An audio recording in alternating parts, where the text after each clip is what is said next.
এখন মডেল 9-এর সমাধান করব। প্রথম প্রশ্ন কি আছে দেখো। প্রথম প্রশ্ন আছে n এবং 1/n উভয়ই স্বাভাবিক সংখ্যা, সুতরাং n এর মান 1 ছাড়া অন্য কিছু হতে পারে না।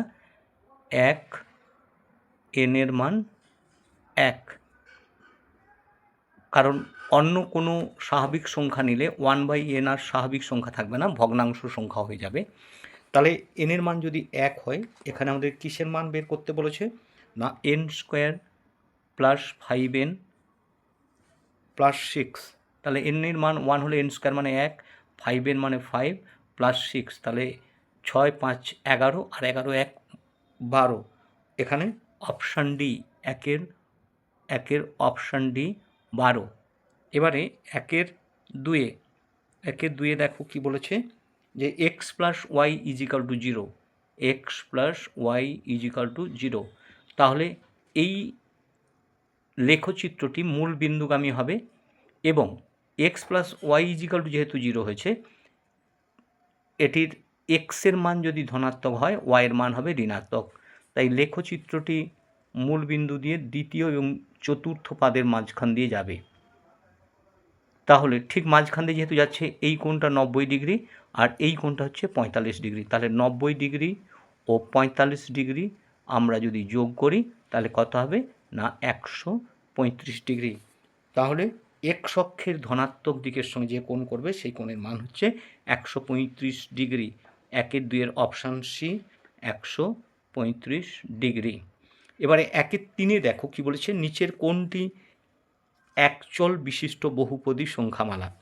এখানে দেখো প্রথমটা যেটা আছে এক্স প্লাস 2/x, এখানে বাই এক্স যেটা আছে সেটাতে ঘাতটা ঋণাত্মক হবে, তাই এটা বহুপদী সংখ্যামালা হবে না। বিয়ের যেটা আছে সেটা হচ্ছে কিউব রুট অফ এক্স আছে, তাহলে ভগ্নাংশ ঘাত, তাহলে এটাও বহুপদী সংখ্যামালা হবে না। সিতে যেটা আছে দেখো √2x², √3x, তাহলে এবং ডিতে যেটা আছে এক্স আর ওয়াই আছে, তাই একচল বিশিষ্ট যেহেতু বলেছে তাহলে এখানে আমাদের অপশান সি হবে সঠিক উত্তর। √2x² মাইনাস √3x প্লাস 6, এটাই হলো একচল বিশিষ্ট বহুপদী সংখ্যামালা। এরপর দেখো 1-এর 4-এর যে অঙ্কটা, 1-এর 4-এর অঙ্কটা সেটা হয়েছে কি না, এর আগে মডেল 3-এর 1-এর 5-এ হয়ে গেছে, তাই আমি বিশদে আলোচনা করছি না। সঠিক উত্তর হবে 1-এর 4-এর ডি, সমকোণী সমদ্বিবাহু ত্রিভুজ। সমকোণী সমদ্বিবাহু ত্রিভুজ, সমদ্বিবাহু ত্রিভুজ। এরপর দেখো 1-এর 5-এ যে কোশ্চেনটা আছে সেটা কি কোশ্চেন আছে না x to the power x whole to the power 5/4 equal to x to the power x to the power 5/4। তাহলে প্রথমটার ক্ষেত্রে একটা বেসের দুটো ঘাত আছে, তাই ঘাতগুলো গুণ হয়ে যাবে। x to the power 5/4 into X, 5/4 into X equal to কী হবে না x টু দি পাওয়ার 5/4।